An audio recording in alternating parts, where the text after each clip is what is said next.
बिस्मिल्लाहिर्रहमानिर्रहीम। अस्सलाम वालेकुम डियर स्टूडेंट। सो आज हम बच्चों पढ़ने वाले हैं fundamental concept of the chemistry. बच्चों ये एमजी गेट का कॉन्सेप्ट लेकर आई हूँ और जो भी फर्स्ट ईयर में बच्चे न्यू आए हैं उनके लिए ये बेस्ट होने वाला है और एमजी गेट वालों के लिए ये बेहतर से बेहतर बनने वाली है, क्योंकि बच्चों फंडामेंटल और जो केमिस्ट्री होते हैं ना उनमें से काफी सवाल आपसे पूछे जाते हैं। अगर आपको इन चीज का पता होगा मास नंबर से कैसे ये क्या होता है, इससे सवाल बहुत बनते हैं। उसके बाद बच्चों रिलेटिव एटॉमिक मास से बनते हैं और नेक्स्ट बनते हैं बच्चों आइसोटॉप्स का मास और आइसोटॉप में रिलेटिव जो मास है वो किस तरीके से होता है। उसके बाद हम पढ़ेंगे फ्रैक्शनल। ये सारे बच्चों हम आज पढ़ने वाले हैं। बहुत इंपॉर्टेंट लेक्चर होने वाला है।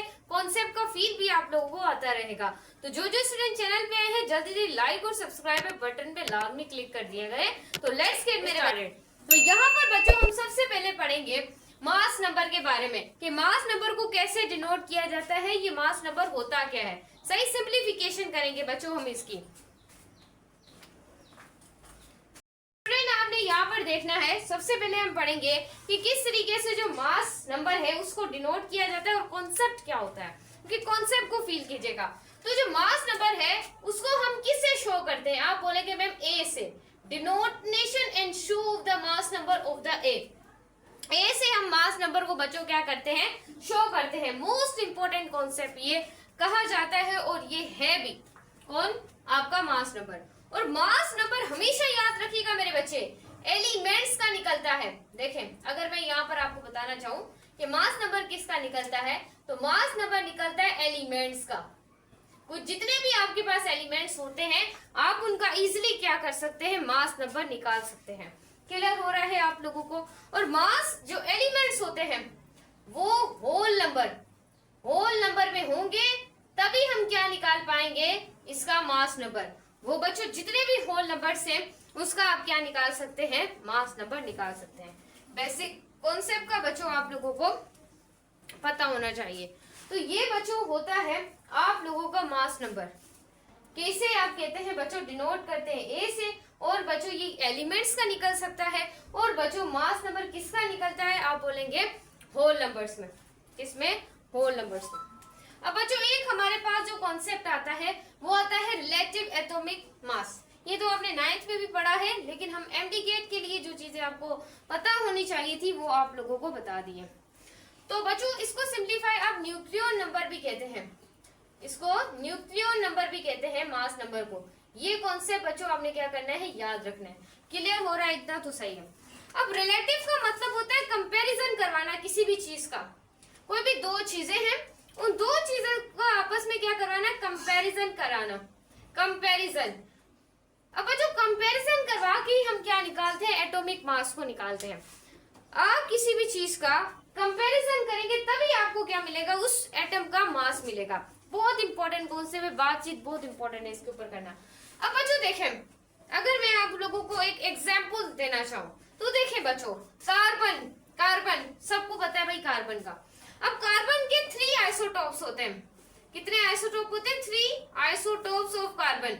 एक होता है कार्बन 12, एक होता है कार्बन 30, एक होता है कार्बन 40। कितने आइसोटॉप होते हैं, 4। लेकिन हम जब भी कोई मास है उसको रिलेट करवाना होता है तो आइसोटॉप कार्बन 12 का ही क्यों इस्तेमाल करते हैं। क्या हम पागल हैं, हमें केमिस्ट्री नहीं आती, केमिस्ट्री का लॉजिक नहीं आता, केमिस्ट्री आती ही नहीं है, ऐसा नहीं। तो देखिए कार्बन 12 को हम इस वजह से इस्तेमाल करते हैं ताकि वो क्या होता है, स्टेबल होता है।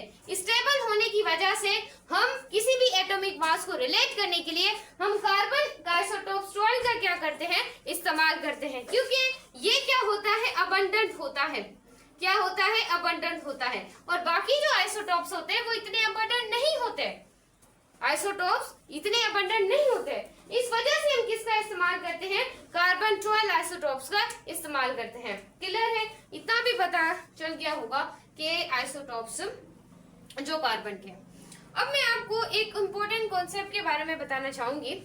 देखिए आपकी बुक में भी लिखा हुआ है, अगर देखा जाए तो आपकी बोर्ड्स के हिसाब से। अब यहाँ पर हम थोड़ा सा यहाँ पर कॉन्सेप्ट समझ लेते हैं कि मैं आपको क्या बता रही हूँ। तो देखिए स्टूडेंट्स, अगर मैं यहाँ पर इसको मिटाना चाहूँ, अब मैं आपको एक एग्जांपल दे रही हूँ, तो समझिए ये कॉन्सेप्ट बहुत इंपॉर्टेंट है। आपको एवोगाड्रोस नंबर के बारे में पता होना चाहिए, ये सारी चीजों के बारे में आपको पता होना चाहिए। तो चलिए स्टडी करते हैं। अब एक मैग्नीशियम है, मैग्नीशियम एक एलिमेंट है, मैग्नीशियम एक एलिमेंट है। अब मैं मैग्नीशियम का जो मास है, फॉर एग्जांपल मैग्नीशियम का मैं को कंपैरिजन करवाऊंगी किसी और एलिमेंट के साथ। देखें, अगर मैं मैग्नीशियम अकेले की बात करूं तो मुझे पता नहीं चल पाएगा कि इसका रिलेटिव एटॉमिक मास क्या है। मुझे इसको किसी और एलिमेंट के साथ क्या करवाना पड़ेगा, मैग्नीशियम को कंपेयर करना पड़ेगा, क्योंकि रिलेटिव एटॉमिक मास किसका निकलता है। व्हाट अबाउट मैम से कि किसका निकलेगा, जब भी आप किसी एलिमेंट को किसी दूसरे एलिमेंट के साथ कंपेयर करवाते हैं, मिलाते हैं, तब उसका क्या निकलता है, रिलेटिव एटॉमिक मास। आप किसी एक एलिमेंट का रिलेटिव एटॉमिक मास नहीं निकाल सकते, बिल्कुल भी नहीं निकाल सकते। आपको किसी दूसरे एलिमेंट के साथ कंपेयर करवाना पड़ेगा, तभी आप लोगों को क्या समझ आएगा, रिलेटिव एटॉमिक मास। देखें, मैं आपको एक एग्जांपल देना चाहती हूँ। देखें बच्चों, एक कोई भी नापने वाला तोला होता है, फॉर एग्जांपल दुकानों के अंदर पड़ा होता है। एक साइड पे हम वो चीज रखते हैं और दूसरी साइड पे हमने जितनी क्वांटिटी की लेनी होती है, जैसे कि 1 किलो लेनी है मैंने शुगर, 1 किलो लेनी है मैंने शुगर, तो 1 किलो शुगर लेने के लिए वो 1 किलो का तोला रखेगा एक साइड में, सही। दूसरे साइड में हमें वो चीज क्वांटिटी देगा जो कि हमें चाहिए। ये नहीं कि हम चावल बोले, वो हम शुगर बोले, चीनी बोले, वो हमें चावल डाल के दे दे, ऐसा तो नहीं होगा ना, इतना पागल भी नहीं होगा वो। तो देखिए, 1 किलो हमने चीनी लेनी है, तो दूसरे साइड पर वो जो हमने चीज की रिक्वेस्ट की है, उसे मांगी है, लेना चाहिए है, चाहते हैं, तो बच्चों वो इसके ऊपर हम रख देंगे। तो हमें पता चल जाएगा कि भाई हम क्या करवा रहे हैं, चीनी का कंपैरिजन करवा रहे हैं जितनी हमने लेनी है। ऐसे ही बच्चों, एक तोला है, फॉर एग्जाम्पल एक साइड पे हम रखेंगे मैग्नीशियम और दूसरे साइड पे हम रखेंगे कार्बन, और इन दोनों को जब हम कंपेयर करवाएंगे तब हमें पता चल जाएगा कि इनका relative atomic mass of magnesium कितना है। हमें किसी एलिमेंट के साथ कंपेयर करवाना पड़ेगा, कंपेयर करवाएंगे तभी हमें पता चलेगा relative atomic mass. I hope you understand well and will. तो देखें, इस वजह से हमने मैग्नीशियम के रिलेटिव मास को, एटॉमिक मास को निकालने के लिए हमने इसको कंपेयर करवा रहे, किसके साथ कंपेयर करवाया, आप बोलेंगे मैम हमने कंपेयर करवाया है कार्बन के साथ। किसको कंपेयर करवाया है, मेन इंपॉर्टेंट थिंग पता होनी चाहिए, कार्बन के साथ कंपेयर करवाया है। Most important thinking I will ask you.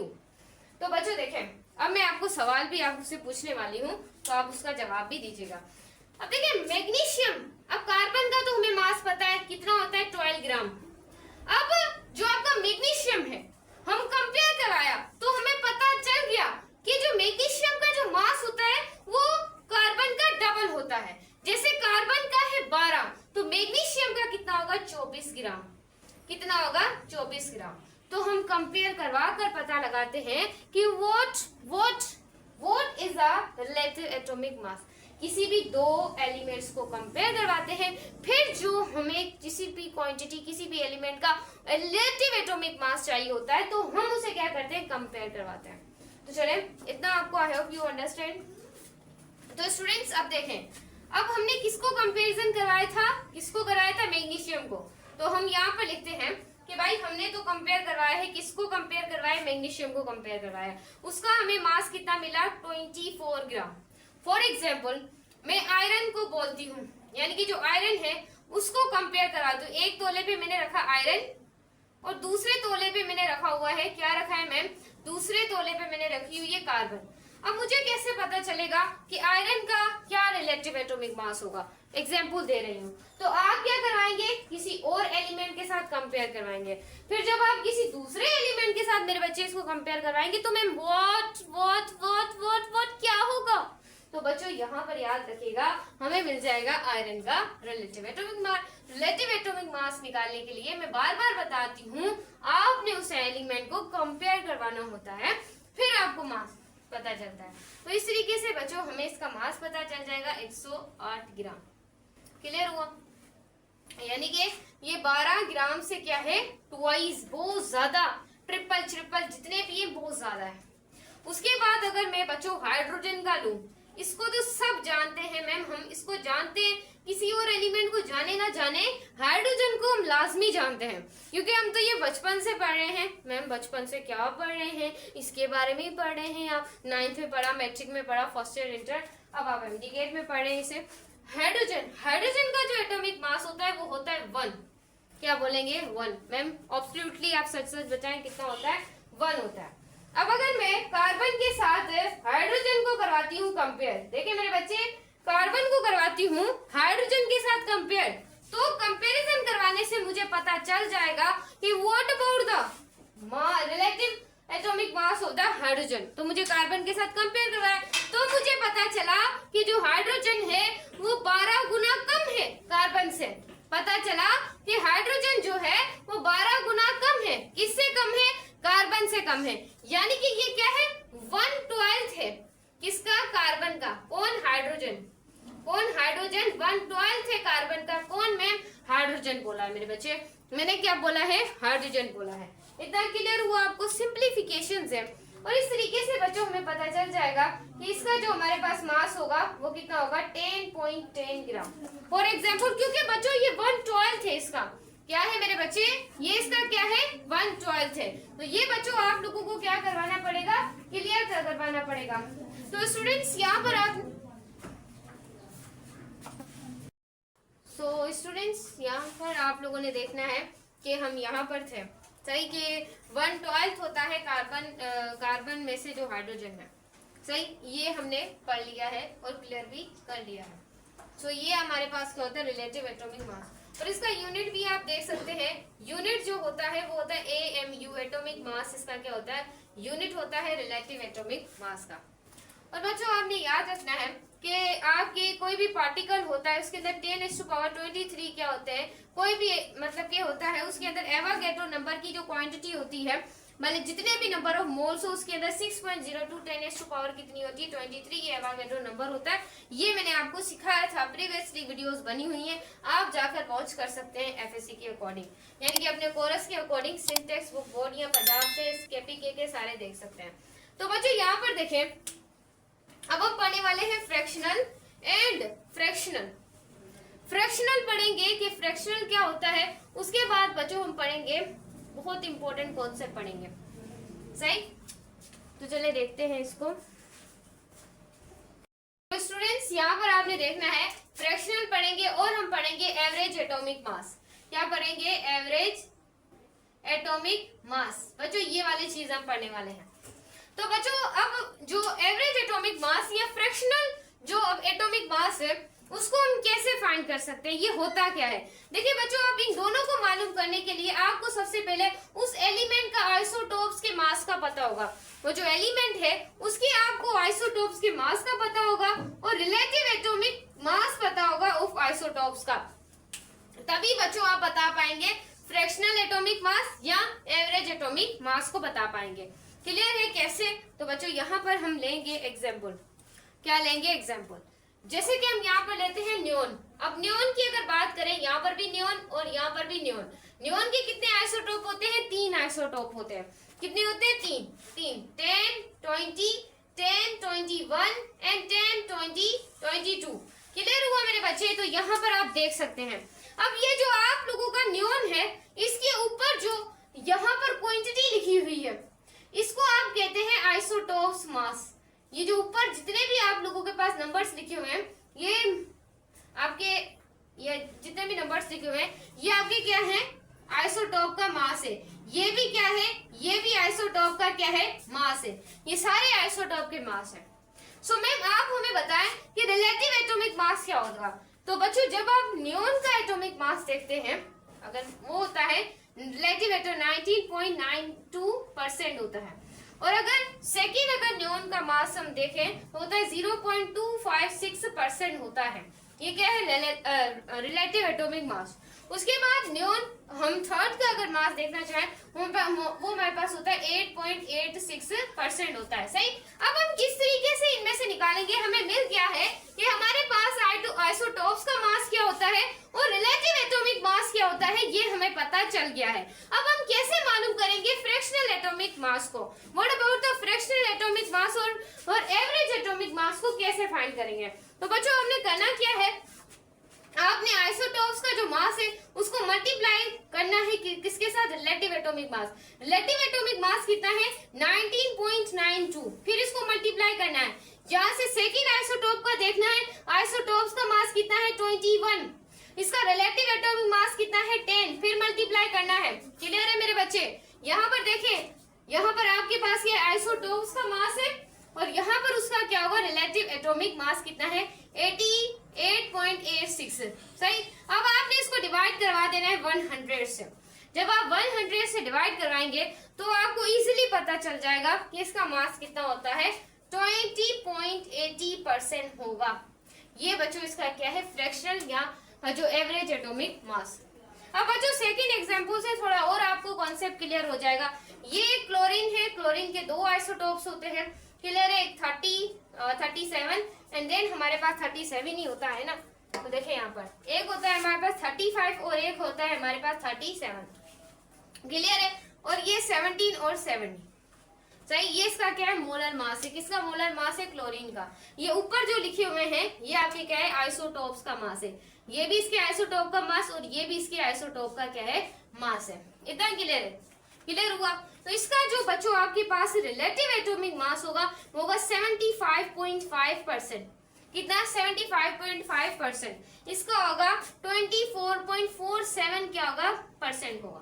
Clear है। ये इसका क्या आ गया, देखिए स्टूडेंट, ये जो क्लोरीन है ये क्या है, ये क्लोरीन का एलिमेंट है, ये क्लोरीन का एलिमेंट है। अब क्लोरीन के जो ऊपर लगे होते हैं, ये बच्चों आप लोगों के पास क्या होते हैं, आइसोटोप्स के मास होते हैं। क्लोरीन के ऊपर लगा हुआ है ये भी क्या है, आइसोटोप का मास है। और ये जो नीचे चीज लगी हुई है ये आपके पास क्या है, रिलेटिव एटॉमिक मास है। क्या है, रिलेटिव एटॉमिक मास लिखा हुआ है। अब आप इसका कैसे मालूम करेंगे, फ्रैक्शनल एटॉमिक मास या एवरेज एटॉमिक मास को कैसे मालूम करें। तो फाइंड करने का तरीका वही है सेम। आपने क्या करना है, आइसोटोप का मास 35 है, इसको हमने रिलेटिव एटॉमिक मास के साथ मल्टीप्लाई करवाना है। फिर 24.47 है, इसको मल्टीप्लाई करवाना है। मैम किसके साथ करवाएंगे, उसके साथ करवाएंगे, मतलब कि इसका जो 37 आइसोटोप के मास डिवाइड करवा देना है 100 से। तो बच्चों आपको इजीली मिल जाएगा 35.5 AMU। ये इसका ये चीज एमटीगेट में आएगी।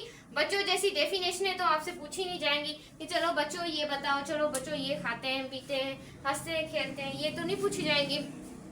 ये वाली पूछी जाएंगी कि आपको इस तरीके से क्लोरीन गिवन होंगे। अब बच्चों इस तरीके से आइसोटोप्स भी गिवन होंगे। आपको बोला जाएगा कि भाई मालूम करो रिलेटिव एटॉम। ये तो बच्चों हाथों की कैलकुलेशन है, इसको आपको कैलकुलेटर की नीड नहीं होनी चाहिए। ये बहुत आसान है, ये मैंने आपको करना सिखा भी दी है।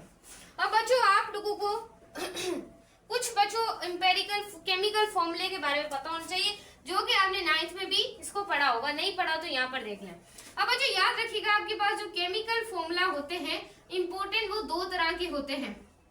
एक मेरे बच्चे आपके पास होता है इंपेरिकल फॉर्मूला। क्या होता है, इंपेरिकल फॉर्मूला। याद रखिएगा मेरे बच्चे, इंपॉर्टेंट चीजें बता रही हूँ। और एक आप लोगों के पास होता है मॉलिक्यूलर फॉर्मूला। क्या होता है, मॉलिक्यूलर फॉर्मूला होता है। दो तरह के क्या होते हैं, फॉर्मूले होते हैं। अब ये जो इंपेरिकल फॉर्मूला होता है ये सिंपलेस्ट होता है, सिंपलेस्ट होल नंबर का रेशियो होता है। ये क्या होता है, मैं यहाँ पर अगर इंपेरिकल फॉर्मूला लिखना चाहूँ तो ये सिंपलेस्ट होल नंबर का बच्चों क्या होता है, रेशियो होता है। मैं यहाँ पर आपको समझा देती हूँ इंपेरिकल फॉर्मूले को। तो स्टूडेंट यहाँ पर आपने देखना है इंपेरिकल फॉर्मूला। ये क्या होता है बच्चों, सिंपलेस्ट होल नंबर होता है। This is called the simplest whole number का बच्चों ये क्या होता है, रेशियो होता है। रेशियो होता है, याद रखिएगा, between atoms and different elements of compounds। क्या मेरे बच्चे, of compounds। ये होता है इंपेरिकल फॉर्मूला। और एक हमारे पास होता है मॉलिक्यूलर फॉर्मूला। ये आते हैं अक्सर सवालात इससे बनते हैं। ये एग्जैक्ट बच्चों नंबर्स होते हैं, एग्जैक्ट होल नंबर का रेशियो होता है between atoms and different elements of compounds. I hope basic concept you must and must आप समझ रहे हो। देखिए मैंने आपको क्या बताया है, आप सिर्फ उसकी तरफ गौर करें और किसी की चीज की तरफ आपको देखने की जरूरत नहीं है। देखिए एम्पिरिकल जो फॉर्मूला होता है वो एक सिंपलेस्ट होल नंबर का रेशियो होता है। रेशियो क्या होता है, एक चीज ऊपर होती है दूसरी क्वांटिटी नीचे होती है, उसका रेशियो होता है बिटवीन कोई भी एटम हो सकता है। एटम बहुत छोटा जरा है, बहुत छोटा जरा है, इसको देखने के लिए आपको माइक्रोस्कोप की नीड होती है। एटम्स या फिर डिफरेंट आपके पास एलिमेंट्स या कंपाउंड्स, उसको आप कहते हैं एम्पिरिकल फॉर्मूला। एक होता है मॉलिक्यूलर फॉर्मूला, जब आपके पास एग्जैक्ट होल नंबर का रेशियो होता है between atom and different elements of a compound, उसको सिंप्लीफाई मेरे बच्चे आपके बोलते हैं मॉलिक्यूलर फॉर्मूला कहते हैं। I hope you understand will and will. तो बच्चों यहाँ पर आपने देखना है, मैंने यहाँ पर लिखे है substance, important, empirical formula and molecular formula. अब मैंने आपको ये कुछ चीज बताने के लिए लिखे, ऐसे तो मैंने लिखे नहीं होंगे, आपको पता ही होगा। जैसे सब्सटेंस है हमारे पास, एक वाटर, एक है मीथेन, एक है ग्लूकोज, एक है बेंजीन, एक है आपके पास सोडियम क्लोराइड, एक है कैल्शियम कार्बोनेट। ये सारे क्या होते हैं, सब्सटेंस होते हैं। अब आगे हमने इसके एम्पिरिकल फॉर्मूला लिखे हुए हैं। एम्पिरिकल, देखिए एम्पिरिकल फॉर्मूला होता है किसी चीज को बहुत सिंपल करके लिखना, जैसे कि 100 और 500 का ये लिखे हुए हैं। अब हम इसको और सिंपलेस कैसे करें, हम इसको 10 भी कर सकते हैं और 50 में इसे और सिंपलेस कैसे करें, 1:5, जैसे इससे सिंपलेस करना। मैम इससे भी कम, इससे कम आप अभी आप नहीं कर सकते, सही, आप चीज नहीं ले रहे। ये सिंपल जो सोडियम क्लोराइड, कैल्शियम कार्बन, ये सारे क्या है, सब्सटेंस है। इसका आगे क्या लिखा हुआ है, एम्पिरिकल फॉर्मूला, वाटर। इसका मॉलिक्यूलर फॉर्मूला भी H2O होता है, मीथेन का CH4, इसका भी CH4। अगर बच्चों देखें कभी कभी ऐसा होता है कि कोई भी सब्सटेंस होता है, उसका एम्पिरिकल फॉर्मूला और मॉलिक्यूलर फॉर्मूला दोनों सेम होते हैं। या तो आपका सब्सटेंस में से एम्पिरिकल फॉर्मूला और मॉलिक्यूलर कभी कभी सेम होते हैं, लेकिन कभी कभी क्या होते हैं, डिफरेंट भी होते हैं। अगर आपके एम्पिरिकल फॉर्मूला और मॉलिक्यूलर फॉर्मूला दोनों सेम आ रहे हैं किसी कंडीशन के अंदर, तो आप कह रहे हैं कि एक दूसरे के क्या है, आइसोमर्स है। क्या है, आइसोमर्स है। आपने ये कौन से मैट्रिक क्लास में पढ़ा होगा, इंटर में भी पढ़ा होगा, आइसोमर्स है एक दूसरे के। एक है ग्लूकोज और एक बेंजीन। अब ग्लूकोज का एम्पिरिकल फॉर्मूला CH2O, लेकिन इसका जो मॉलिक्यूलर फॉर्मूला है वो है C6H12O6। देखिए बच्चों, व्हाट, आप डिफरेंट को फील करें, डिफरेंट को आपने फील करना है। ये देखिए इसका जो मॉलिक्यूलर फॉर्मूला है वो है C6, दोनों क्या है, डिफरेंट है, दोनों बच्चों क्या है। तो स्टूडेंट यहाँ पर देखें, एक है सोडियम क्लोराइड, एक है कैल्शियम कार्बोनेट। अब यहाँ पर देखें ग्लूकोज का और एम्पिरिकल फॉर्मूला, मॉलिक्यूलर फॉर्मूला दोनों के डिफरेंट है, और यहाँ पर बेंजीन का भी इस तरीके से डिफरेंट है। तो कभी कभी सेम होते हैं, कभी कभी डिफरेंट होते हैं, ऐसा भी हो सकता है। सोडियम कार्बोनेट का एम्पिरिकल फॉर्मूला होता है लेकिन मॉलिक्यूलर फॉर्मूला नहीं होता, ये चीज याद रखिएगा। कैल्शियम कार्बोनेट का एम्पिरिकल फॉर्मूला होता है, मॉलिक्यूलर फॉर्मूला नहीं होता। इसकी काफी एक्सेप्शन है, वो हम हमारे लेवल पर नहीं है वो वाले। एक अब हम कैलकुलेट कैसे कर सकते हैं एम्पिरिकल फॉर्मूला को, व्हाट्स द कैलकुलेट होता है एम्पिरिकल फॉर्मूला। एम्पिरिकल फॉर्मूले को कैलकुलेट करने के लिए आपको सबसे पहले परसेंट कंपोजिशन निकालनी पड़ेगी, नंबर ऑफ मोल्स निकालने तो बच्चों आपको आते ही होंगे। नंबर ऑफ मोल्स कैसे निकालते हैं, मोल्स यहाँ पर आप लिखते हैं, गिवन मास लिखते हैं, और यहाँ पर बच्चों आप लिखते हैं, डिवाइड में लिखते हैं मोलर मास।